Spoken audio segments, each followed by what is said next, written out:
Konnichiwa friends, my name is Asmas and welcome to my next video of how to prepare for Viva 1 and the exact preparation strategy to get the 50 out of 50 from your MLP both Vivas here. Okay, so in this video we are going to talk about how to basically prepare well to get the full marks from your MLP Viva project and what is the exact preparation strategy after clearing the cutoff for our MLP 1. So in project 50 marks depends on how well you do on the Kaggle leaderboard and 50% on how you basically prepare for both Vivas, how you basically structure your notebook and how you basically answers questions from your MLP course here. Okay, so here I will be also be showing you how to clearly structure your notebook for your Viva 1 to score high.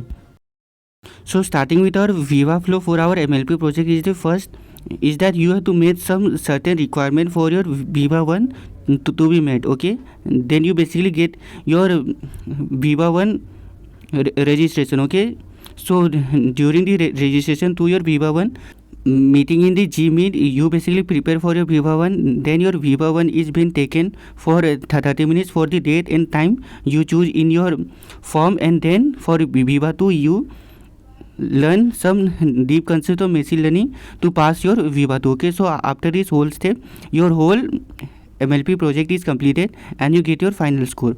Okay, so here basically after meeting the requirement you have to pass both the Vivas to get your final score to be graded perfectly. Okay, so now we are here for our requirements for Viva.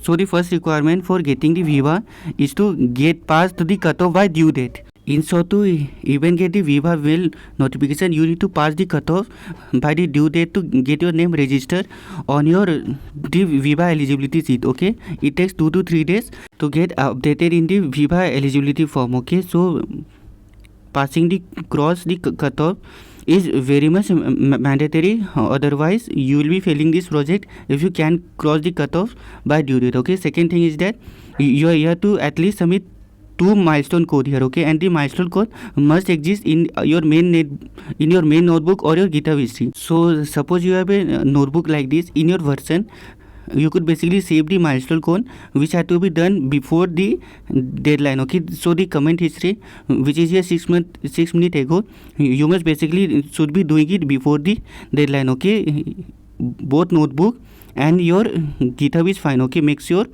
during the Viva 1 make sure to open the milestone code from your Kaggle notebook. Okay, so while basically you will be doing Viva 1, you must make sure that our notebook must exist in the Google Chrome tab.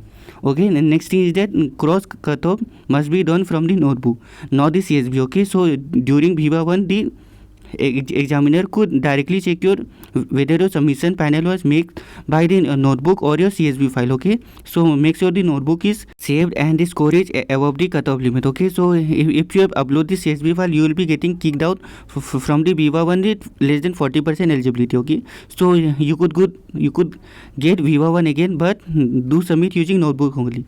Okay, so let's start with our first checklist. Okay, when the Viva start, the invigilator will be asking you to present your code here. Okay, so basically you have to give here 10 to 50 minute presentation where basically you will be explaining each part of your code and basically why it is used and what is the problem it is solving. Okay, so the goal here is whether you could explain your notebook very well or not. Okay, so if you have written the whole code by yourself, you will be basically passing this presentation part here. Okay, so you basically had to explain whole code block here of whatever you have written in your notebook file here. Okay, so that is what the first checklist for your Viva. Second checklist is that you must show some statistics and relationship in your dataset. Okay, in short, you have to get the statistical analysis for your dataset here. Okay, so whatever the data you are given as trained or CSV, you basically had to use statistical analysis like our DF.describe or your sentiment distribution, or your next is your toxicity analysis or your spam value counts or other counts, etc. Okay, so basically in MLP project you could basically show something useful from your statistics. Okay, your goal is that you understand the data given to you very well enough. Okay, so you could do your statistical analysis.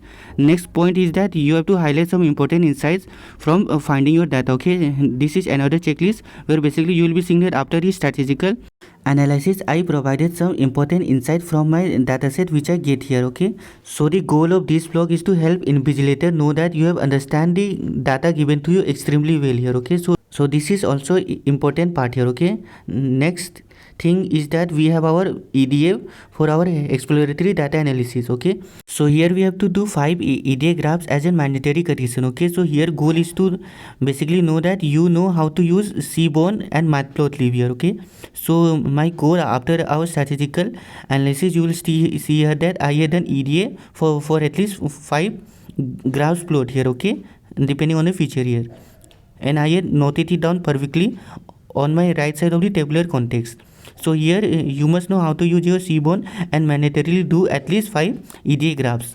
Next thing is that we must detect our missing data and do imputation. Okay, this is optional if you use XGBoost or other non-handling models, but mandatorily if you are using LGBM, SBM or any linear models, you must handle your null values here. Okay, so for handling null values, I use my simple imputator.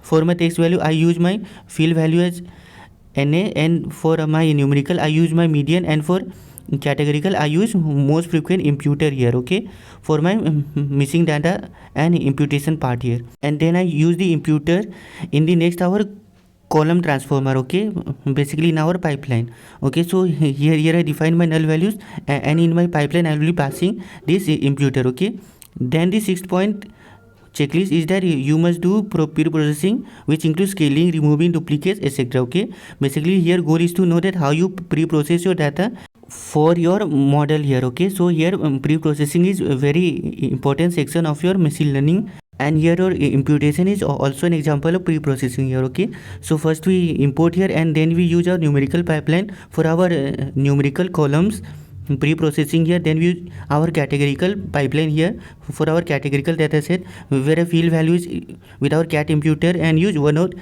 encoding here. Okay, and then for our text part here we use our feature engineering for our comment dataset. Okay, so for our text part we use our TF IDF vectorizer for our text part here. Okay, so here I use it in my pipeline part here as a feature engineering part, and then I also feature engineering the features of the dataset here. Okay, so here I add and delete feature depending on the significance level, which we talk about in day 3 of the part here, and I return the data part here where I got the 41 columns. Okay, so with this feature engineering part, which is the most important part of the ML pipeline, and here the goal is to whether you basically understand statistics well for your machine learning. Then next part is that you have to understand how to use machine learning pipeline here for your model training here. Okay, so you will see here that model training part, I first divided the X and Y here, and then I call it column transformer to do all the pre-processing part for our data set here. Okay, so you will see here the categorical, numerical and the text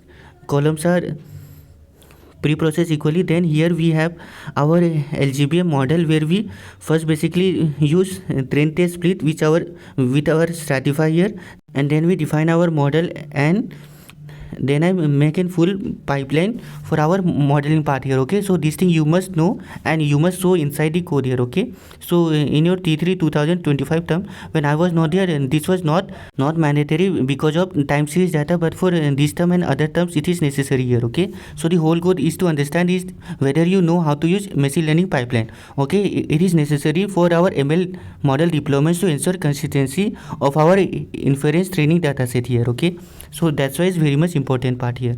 So here you will see that I train the LGBM model, and I also validate my score here. Okay, so my score come to be 0.5 as my validation and score, and my training score is 0.99 something here. Okay, so you will see clearly that my model is somewhat overfitting here, but the model is running fine here. Okay, so ninth part is that you must know how to use hyperparameter tuning. Okay, so we have right here grid search CSV, and we also have our random search CSV as we talk in our day 5 of the bootcamp here. Okay, so you have already known that we use hypertune to finally get our model minimum here. Okay, so the whole goal is to whether you understand the optimization perfectly, which is one of the 3 foundation of the machine learning part, as you understand in your MLF course here. Okay, so here you will see that I use my stratified K4 which with my cross validation score to get the best parameters here. Okay, so my best parameter come to be learning rate and n estimator as this one. Okay, so hyperparameter tuning is also defined. Next thing is here is that your code should be clean and well structured. In short, it should look very neat and clean and well understandable. Okay, so if you see my code, I use many comments here. You could also increase your comments, and I also pass the insights here with my EDA path here, and also provided in menu. Okay, so here frequent comments, simple structure and division between the code help us for good interpretation of the code here. Okay, so the whole goal is to check whether you could well structure your code itself with your presentation skills here. Okay, so code structure also matters. Next is our 11 point, where which is completely optional, is that you could provide some important ideas for the dataset info during your trading which you find here. Okay, so for example, you could see here that most hate speech and target religions here features importance is very less, etc, etc. Okay, so if you'll come to my bottom part here, I here paste an insight here which I get from the dataset here. Okay, since I use LGBM perform based, we could use our other deep learning models or our word to be as an vectorizer here. Okay, so this is completely optional, and if you have time you could do this for extra bonus marks from the invigilator. Okay, next part we have here is our comparing the three models, experiment and analyze. Okay, so as you know, the three model is mandatory for your course here. Okay, so if you'll see here that in last for the whole data set here, you have to basically classify and show the difference of the score matrix of the models you tried here. Okay, so basically I'll be pasting the score matrix which I get from the model here. Here the goal is to understand is that whether you could compare and understand which one model got higher score and another not, and why did it got here. Okay, so this is a part of the analysis part here, where basically you will be analyzing the result of the three model which you made so far, and how basically one perform best and one other perform not best here. So this is a part of model comparison part here, where basically you give the final conclusion before basically ending the whole presentation part here. Okay, then final checklist is that whether the work was done independently or not.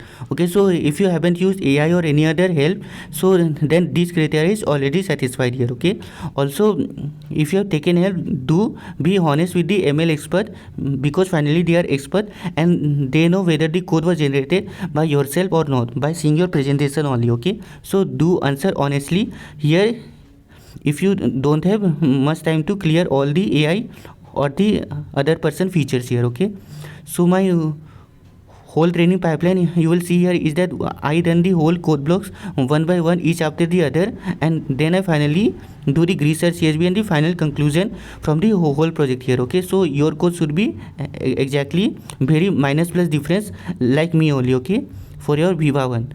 Then for preparing the questions. Okay, so in Viva 1 they may be asking very questions from our main topics from MLT, or about your code, or about writing your code here. Okay, and this writing of code is mainly done in Viva 2. So for the main topics from MLT, you must make sure you understand all the concepts from your MLT course. Okay, which include assumption, working, what parameters they expect, and how the model actually work here. Okay, so and this one is important for both Viva 1 and Viva 2 perspective here. Okay, so make sure to do that. And next is your about your code. Okay, so they could ask many questions about your code here. Okay, again if you have done the code by yourself, you could answer 80% of the question they ask here. Okay, so you must make sure that you understand about your code everything perfectly. Okay, even if you have not write yourself, you must understand the whole parameters they expect and to how to make the whole ML pipeline here. Okay, then finally you must make sure that you could write a full ML pipeline in your Viva 2 examiner meet here. Okay, so they may ask you to write the whole ML pipeline here. Okay, so they could ask like how could you make your research CV etc, and making the whole ML pipeline. Okay, so here parameters don't matter, just that you must make sure that you understand how to make a whole machine learning pipeline here. Okay, so to basically preparing for the course, you must basically first know to write full machine learning pipeline code here. Okay, so from zero to the very inference part here, you must make sure is that you must understand how the whole pipeline is working here, okay. And the Viva 2 examiner may acts like to make a column transformer or the research CSV pattern, etc. here, okay. So to understand it, you must make sure to learn it first here, okay. Then second part is that you must revise the MLP course PDF here, which you could get from the MLP course tab, or also you could get it from a description here, okay. Third thing is that you must revise the whole MLT course. And finally, as an optional, you could use learn our statistics 2 and MLF features here, okay. But mainly the questions are asked from MLP course and the MLT course here, okay. So here the topic by priority I have given here, okay. So you must make sure to learn how to make full ML pipeline, then you have to understand the MLP course, and then finally the MLT course, and then stats 2 and MLF you could do as an optional here, okay. So this is how basically we prepare for our Viva 1 here, okay. Here remember that the Viva 1 will be only 30 minutes though, so they may be not asking many such questions here, okay. So but in Viva 2 you must make sure that it is in 1 hour, so you must understand the whole concept from 0 to n very deeply here, okay. So this is how we prepare for our Viva 1. Thank you and bye bye.